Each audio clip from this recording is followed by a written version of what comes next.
Breaking చూస్తున్నాం. BRS MLC కవిత bail petition పై విచారించిన Delhi rows avenue court తీర్పును రిజర్వ్ చేసింది. ఢిల్లీ లిక్కర్ కేసుకు సంబంధించిన సిబిఐ కేసులో తనకు బెయిల్ ఇవ్వాలి అని కవిత కోర్టును ఆశ్రయించారు. దీనిపై విచారించిన న్యాయస్థానం మే 2కు తీర్పు వాయిదా వేసింది. ఏప్రిల్ 11న కవితకు తీహార్ జైలు నుంచి అరెస్ట్ చేసిన సిబిఐ కోర్టు అనుమతితో 3 రోజుల కస్టడీ తీసుకుని విచారించింది.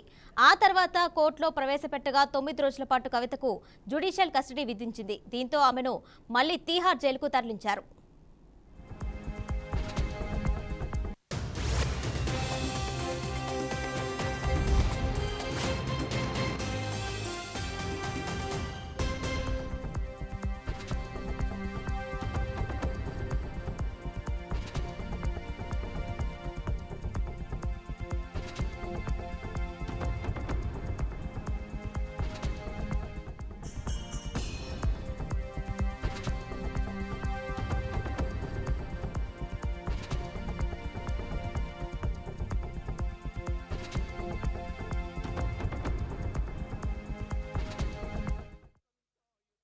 ఎమ్మెల్సీ కవిత బెయిల్ పిటిషన్ పై విచారించిన ఢిల్లీ రౌస్ అవెన్యూ కోర్టు తీర్పును రిజర్వ్ చేసింది. ఢిల్లీ లిక్కర్ కేసుకు సంబంధించిన సిబిఐ కేసులో తనకు బెయిల్ ఇవ్వాలి అని కవిత కోర్టును ఆశ్రయించారు.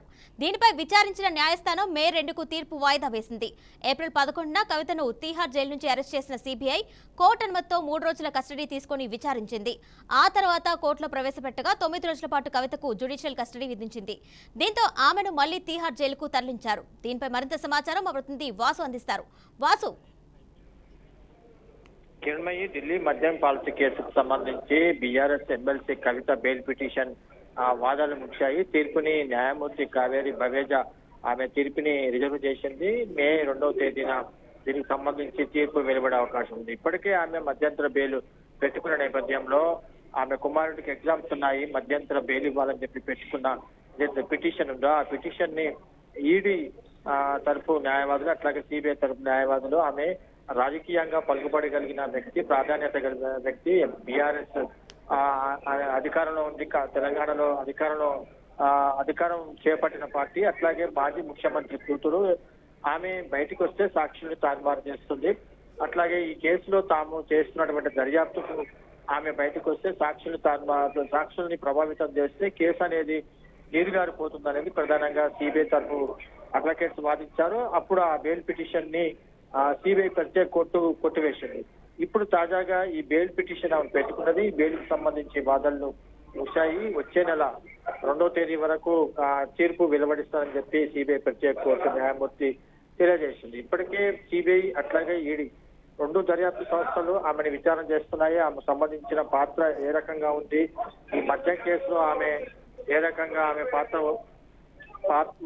ఉంది, ఆ పాత్ర ఏ రకంగా పోషిస్తుంది అనేది కూడా ఈ కోర్టులో వాదనలు అడ్వకేట్లు చెప్పారు. దానికి కోర్టుకు సంబంధించి ఇప్పుడు విన్న అడ్వకేట్లు సంబంధించి వాదనలు విన్న కోర్టు తీర్పు రిజర్వ్ చేసింది. మద్యం పాలసీకి సంబంధించి ఇప్పటికే కవిత జైల్లో ఉన్న జ్యుడిషియల్ కస్టడీ ఉన్న సమయంలోనే కొద్ది రోజుల తర్వాత ఢిల్లీ సీఎం కేజ్రీవాల్ అరెస్ట్ అయ్యారు. ఆయన కూడా జ్యుడిషియల్ కస్టడీలో ఉన్నారు. అంటే ప్రధానంగా కవిత చుట్టే ఈ ఢిల్లీ మద్యం పాలసీకి సంబంధించిన కేసు చుట్టూ తిరుగుతా ఉంది. ఆమె ఇప్పటికీ దాదాపుగా పోయిన మార్చి నెలలో 16వ తేదీన జ్యుడిషియల్ కస్టడీలోకి వెళ్లిన కవిత ఇప్పటిదాకా తీహార్ జైల్లోనే ఉంది. ఆమె ఈ బెయిల్ పిటిషన్ సంబంధించి తీర్పు వచ్చే వరకు కూడా ఆమె తీహార్ జైల్లో ఉండాల్సి ఉంటుంది. రేపు జ్యుడిషియల్ కస్టడీ ముగుస్తుంది. సిబిఐ ఈ నెల 11వ తేదీన ఆమెను అదుపులోకి తీసుకుని ఆమె స్టేట్మెంట్ రికార్డ్ చేసింది.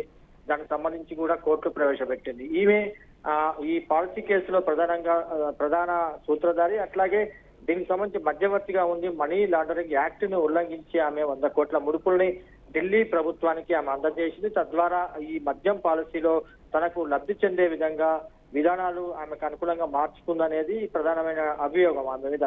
అది కోర్టు ఈ ఈడీకి సంబంధించిన అట్లాగే సిబిఐకి సంబంధించిన ఛార్జ్ షీట్లు ఇప్పటికే దాఖలై ఉన్నాయి కాబట్టి అవన్నీ కూడా ఆమె పాత్రని నిర్ధారణ చేస్తూ ఆమె పైన అభియోగాలు మోపింది. దానికి సంబంధించిన విచారణ జరుగుతుంది.